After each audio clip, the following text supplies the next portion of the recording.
Hello, everyone, and welcome to Non-Medical Monday. So we're going to start doing these probably every Monday. We're going to talk about your health and about some things associated with your health, but we want everybody to know that this is not medical advice. We're not giving medical advice. We're just talking about infection and what we do and kind of how we help people with infection.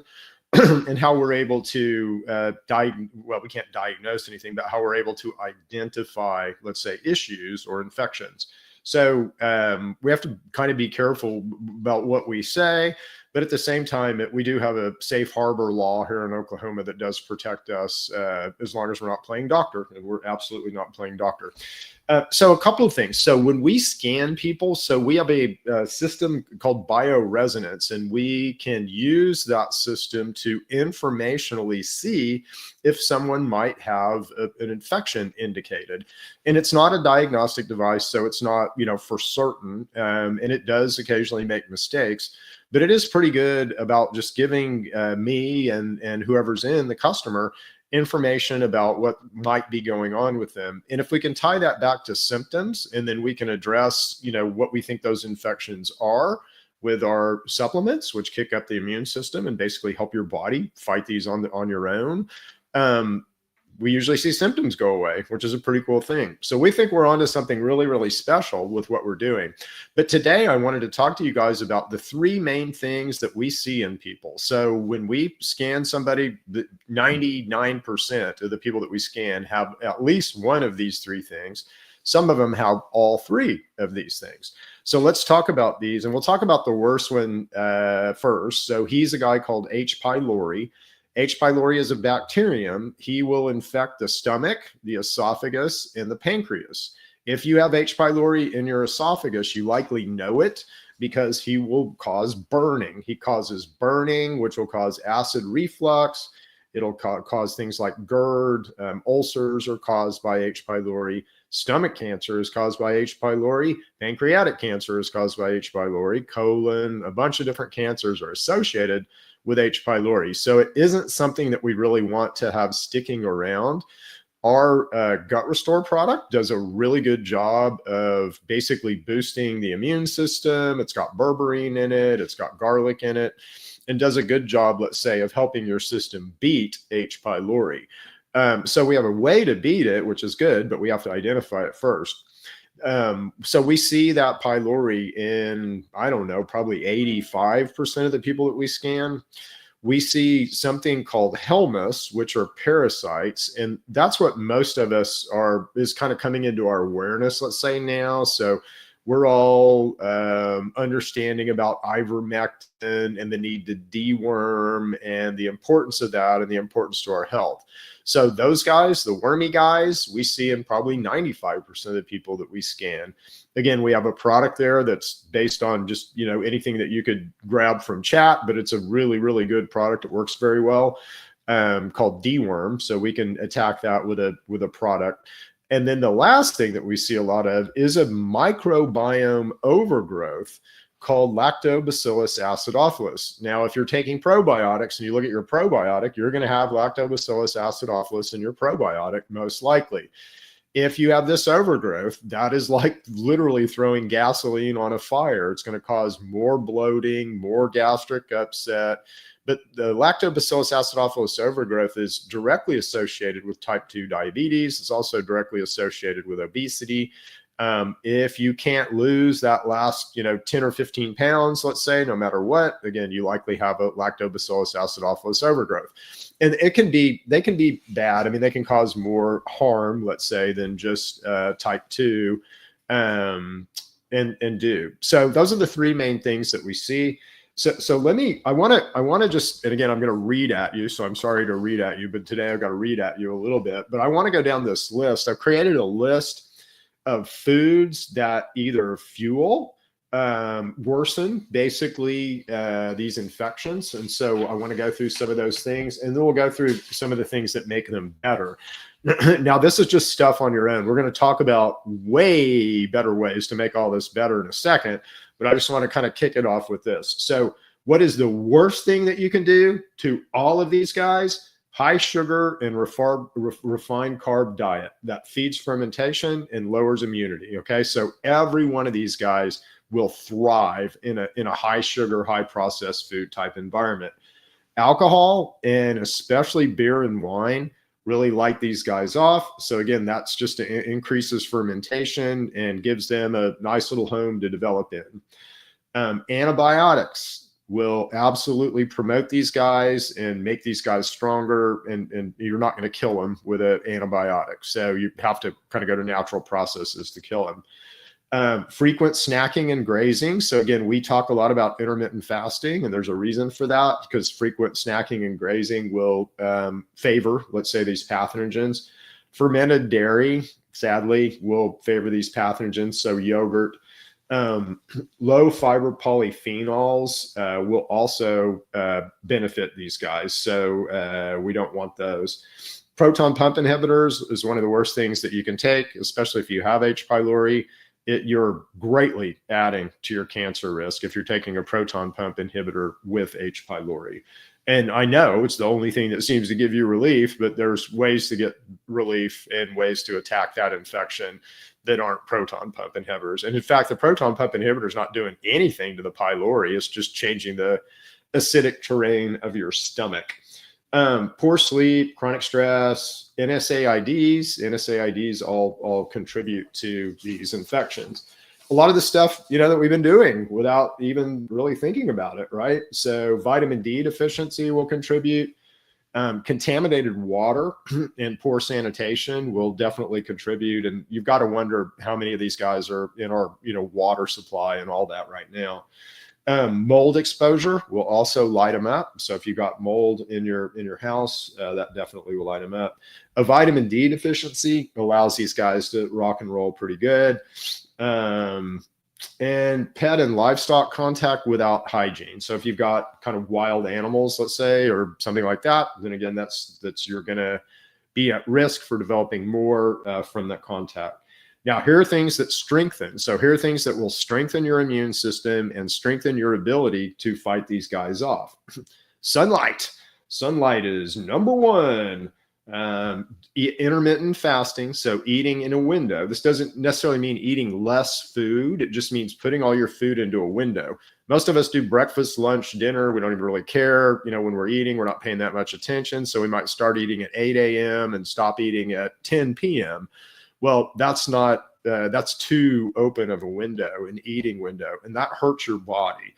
So what we want to encourage you to do is, let's say, skip breakfast, eat a big lunch, eat a big dinner, but pack all your meals into a 6 to 8 hour time frame. And if you can do that, again, that's a big 5 on helping you overcome these infections and also keeping you from getting them in the future. What else helps? Physical activity helps. Good sleep hygiene helps. Clean hydration helps. Nature exposure, so just get out in nature, helps. And breath work really helps. Okay, so again, the worst things we can do are the processed foods and sugars, and those are really hurting us. Now let me give you some more information, because this is pretty cool. So what I did here is I wanted to look at behavior, and then behavior plus supplements, and then behavior plus supplements plus a few other things at reducing risk. Okay, so if you're just, and these are the 3 pillars: intermittent fasting, balance omega-3 and omega-6, and make sure you're taking your vitamins and micronutrients. So those are our 3 pillars of health. And again, you're gonna have to buy vitamins, and you might have to buy some omega-3, but they don't really cost you anything, right? They don't cost you a seminar. They don't cost you a counseling session. They don't cost you a coaching session. There's stuff that we can all do on our own. But just doing these 3 things, okay, this will increase your ability to clear H. pylori by 50 to 60%, okay? 50 to 60%. It will increase your ability to clear helminth infections 30 to 40%. It will increase your ability to deal with a lactobacillus acidophilus overgrowth 40 to 50%. So overall risk is mitigated by 40 to 50% just by intermittent fasting, balancing O3, O6, and taking your vitamins and micronutrients. That's pretty good. That's really good. if I add in our gut restore product, and our TrueMedix gut restore product was designed to help with H. pylori. Okay, so you won't see the same big numbers, let's say on Helmus, because it doesn't really help with Helmus. But on H. pylori clearance, so if you're intermittent fasting, we're doing the 3 pillars plus taking the gut restore product, 70 to 80% success rate, okay, with clearance rate that we're going to get with H. pylori.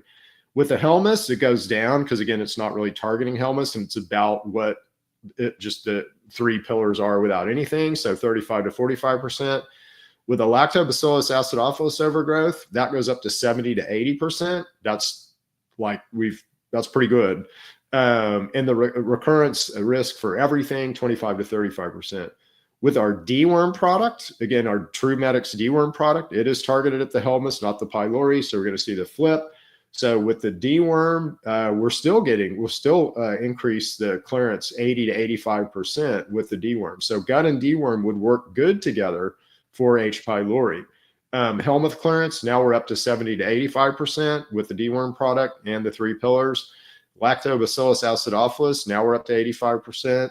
Okay, so, and then if we add some, let's say, diet optimizations and some lifestyle upgrades, so just adding, like making some changes like low sugar, anti-fermenting diet, high polyphenol diet, and doing everything else, now we're to 95% clearance on H. pylori. We're at 95% clearance on the Helmus, and we're at 95% clearance on the lactobacillus acidophilus overgrowth. And our overall recurrence risk goes down to 5 to 10%, okay, if we're doing all these things. So we can really, really, really do ourselves a world of benefit just by following some real simple principles. So the 3 pillars, plus looking at some supplements, and that's it. So, and again, we want to be clean. It's these bugs do way more than we think that they do. They are, part of our existence. They can kind of affect our dopamine and serotonin, which affects the way that we think. Okay, so now I just want to talk a little bit about kind of what we see happen as we see kind of people come through our clinic. We've identified some of this stuff that's going on. One of these 3, let's say, overgrowths or infections. We've started working. We've, counseled someone on intermittent fasting and balancing 0306 and taking their vitamins, and they're doing that. And they're taking one of our product, let's say, and they're not making progress. They're stuck. This does happen sometimes. And so if someone is stuck, then we need to look a little deeper, and we need to try to figure out, why they would be stuck. And in particular, what happens with this whole scenario, this whole pathology, stomach acid is really important. And if you can't generate enough stomach acid, you can't really kill these guys. They'll, colonize way up high in your stomach or way up high in your small intestinal bowel, and you won't be able to get them with stomach acid. You won't be able to touch them really even. And it turns out that a diet that's rich in carbohydrates, so the stuff that we have always been told to eat your vegetables, eat your vegetables, eat your vegetables, actually hurts this situation. It actually provides a lot of substrate for these guys to build on, and hurts this situation. So a diet that is rich, let's say, in protein and fat. Proteins and fats are harder to digest. You need more stomach acid to digest them. And so like a paleo or keto diet, while we're working on these things, really, really, really helps things go faster. Getting that stomach acid up is a big deal. And this is how we are getting people that are stuck unstuck, is with stomach acid. Okay. And there's a supplement called betaine, betaine, that will help kick up stomach acid as well. It's funny what cells do. Okay. So when cells kind of lose their mind, when they become not part of the collective anymore, when they start operating independently, they go into a default mode. So like an adipose cell, your fat cells, if they lose comms, they're going to store fat and run on glucose, which will trend you toward type 2 diabetes. And it literally is the underpinning of type 2 diabetes, is the adipose cells have just kind of lost their way and lost their communication, and they're doing what they do by default. In your gut, again, you should make hydrochloric acid. That's part of the functions of your parietal cells, I believe. I can't remember the name of them, but I think parietal cells. But they're part of their function. And again, in default mode, guess what? they don't make hydrochloric acid. So if these cells are shutting down in your stomach, and that's part of the strategy of these bugs, is they'll try to shut you down, and they'll try to shut down certain things, ways that you're using to defend yourself and also to kill them, and they'll try to shut those things down. Anyway, hopefully this has been some good information. We'll be back next Monday. These will kind of be spot hit and miss, non-medical Mondays.